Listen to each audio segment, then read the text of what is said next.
বোঝা গেছে? এই দিক দিয়ে দেখবা কালো দাগ আছে, দেখছো? এই কালো দাগ লাগা আছে, একটা পেপার লাগা আছে, কিন্তু কেউ আমরা বুঝতে পারি না এই পেপারটা কেউ খালি চোখে দেখা যায় না, এটা মনে হয়। কিন্তু আসলে ভালো করে যদি দেখো বোঝা যায় কি আছে, পেপার লাগা আছে। এই লাইনে মূলত সেন্সর লাগা আছে। পুরো পেপারটার শরীর কিরকম আছে, ফিটনেস কিরকম আছে, এই সেন্স দেবে। ব্ল্যাকবোর্ডে গিয়ে এরকম একটা ল্যাম্প আছে, এটা কি করবে, ওয়ার্নিং দেবে। তখন বোঝা যাবে এটা বিপজ্জনক, আমার কি করতে হবে, এটা পরীক্ষা ভালো করে করতে হবে, সেন্সরের সমস্যা না আসলে এটার মেয়াদ উত্তীর্ণ। কখনো কি এরকম দেখছিলা যে ভালো আছে, গাড়ির সামনে দাঁড়াইছে, ফট করে গ্লাস ভেঙে পড়ে গেল?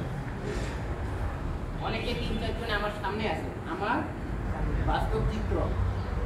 ড্রাইভার সামনে আছে, ড্রাইভার না থেকে মালিক এসে বলতো কিভাবে ভাঙলো গাড়ির গ্লাস, স্যার এরকম দাঁড়িয়ে শুট করে দিবে, নাহলে কি দোষ আমার হতো না? বুঝো?